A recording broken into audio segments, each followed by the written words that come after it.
France has fallen. On Marseille's estates, trouble is simmering.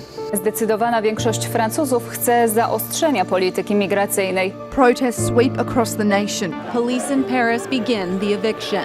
54% of French people between the ages of 18 and 24 are considering leaving the country, driven by a political and economic climate they can no longer endure.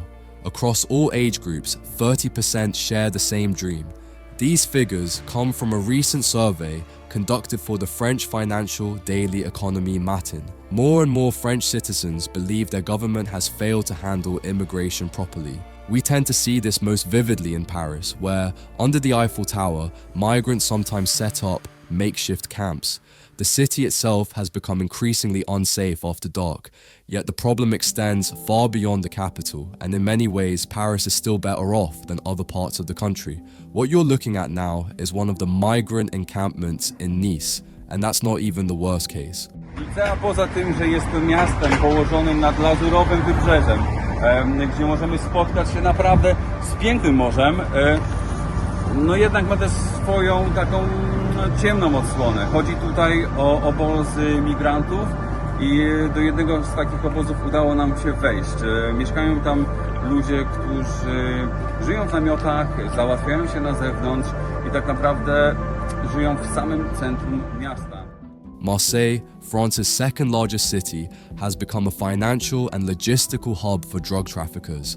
In 2023 alone, reports linked around 250 deaths to gang violence there, a stark breakdown of public order.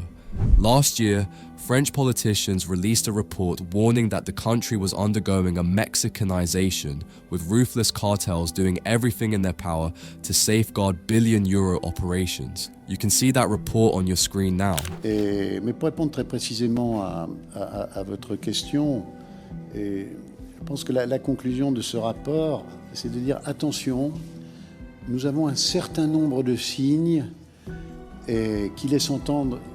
On n'est pas un narco-État, le président l'a dit tout à l'heure, mais par un certain nombre de signes, on s'approche d'un affaiblissement de la puissance publique, et ça, c'est le signe d'un narco-État. Quand les institutions sont attaquées, attention. The situation in France grows more complicated year after year. Demographic projections show that native-born French citizens are on track to become a minority in their own country, which is why today we're taking a closer look at the dark side of France. In 2023, France recorded 7.3 million immigrants, just under 11%, 10.7% of its population. According to Eurostat and INSEE, more than 47% of immigrants in France come from Africa, primarily Algeria, Morocco, and Tunisia. Many settle in urban regions, often in poorer districts where unemployment and social marginalization are the norm. The real problems emerge where a lack of cultural integration collides with social frustration, while the state fails to enforce effective mechanisms of assimilation. Nikt nawet nie zapyta nas, jak żyjemy. Policja przyjeżdża, liczy ilu nas jest i jedzie dalej. Władza we Francji się nami nie przejmuje. Kiedy przyjeżdża policja, to tak naprawdę nic tutaj nie robią. Nie zapytają nawet, czy nam pomóc, czy mamy jakiś problem. Zrobią kilka zdjęć i jadą dalej. For decades, France prided itself on its republican model of assimilation. But that model now increasingly looks like a facade. In many cities, entire neighborhoods have become parallel realities, zones of exclusion where the rules governing the rest of France simply don't apply. This isn't only about economics, but also about deep cultural and identity divides. The riots of 2005, 2018, and 2023 had different triggers, but none of them were accidents. They were eruptions of generational anger by those who feel rejected, who identify neither with their ancestral homeland nor with the French Republic. The result is mounting radicalization. A French Senate report noted that by 2024, more than 5,000 French citizens had traveled to the Middle East to join ISIS. Among the most notorious recent attacks carried out by immigrants or their descendants was the stabbing in Arras in October 2023, in which a teacher was killed and several students wounded. The attacker was already on an anti-terror watch list, sparking outrage at the authorities' failure to act. We know he's been arrested. We know that his brother has also been arrested, and the two then of Chechen origin. The attacker shouted "Allahu Akbar" at least once whilst carrying out the attack, and he was, as you mentioned there, on the registry Fichier S, as it's known here in France, which is a registry for radicalized individuals. In 2024, just before the Paris Olympics, French security services foiled several plots, including an attempt to detonate explosives in the metro. The suspects were linked to Islamist networks and recruited online from the Middle East. The climate of fear is reinforced by everyday experiences in cities like Marseille, where riots in 2023 destroyed more than 100 shops in a single night. Residents say they are afraid to leave their homes, describing a country sinking into chaos. Frank lost 100,000 euros in a night. His shop was one of dozens in Marseille, broken into by rioters who stripped the shelves. From designer stores to independent shops, everyone was a target. Hunting rifles from this store among the loot. The theft from this weapons store adds another complication for the authorities here, because now they've got a group of protesters with a stash of arms running around the city. The government occasionally responds with curfews, armored vehicles, and riot police, but the effects are fleeting. Some stores never reopen, fearing further unrest. Even the public transport company RATP scaled back service after 9 p.m. in 2023. Today, Marseille is considered one of the most dangerous cities in Europe. On the crime index compiled by Numbeo, it ranks first on the continent. In 2023, at least 45 murders were linked to drug gangs. Shootouts in the streets are routine, even in broad daylight near nightclubs or public squares. In neighborhoods like La Patinelle, exchanges of Kalashnikov fire are no longer extraordinary. They're part of daily life. Local police admit openly, "We have no solution to the gang war." In many parts of Marseille, state authority simply does not exist. These districts are often called ghettos, not because they were designated as such, but because they formed on their own through isolation, poverty, and failed integration policies.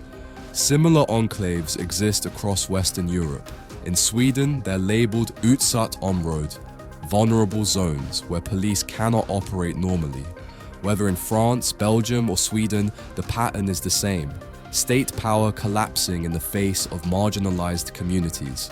Europe is now scrambling to reverse decades-old mistakes in its migration policies. Absurdity piles upon absurdity. France has become a place where even native-born citizens no longer feel entirely at home. After all, when cars end up dumped in the Seine, one begins to wonder whether the state is truly functioning as it should. The country's wealthiest, owners of major corporations or vast estates, live in isolated enclaves and retreat to overseas territories such as French Polynesia. They profit from immigration since it provides them with cheap labor. Meanwhile, working-class French people, those who live side by side with immigrants, not always legal ones, are in a far worse position. We've heard their testimonies too.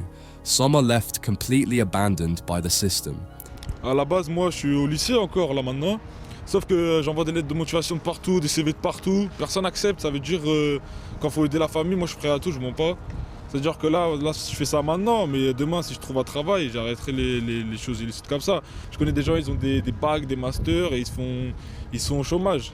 Ça veut dire, en vrai de vrai, on fait pas ça parce que c'est de l'argent facile et qu'on a la flemme de faire un travail. On fait ça parce qu'on peut pas trouver de travail, on se fait refuser de partout.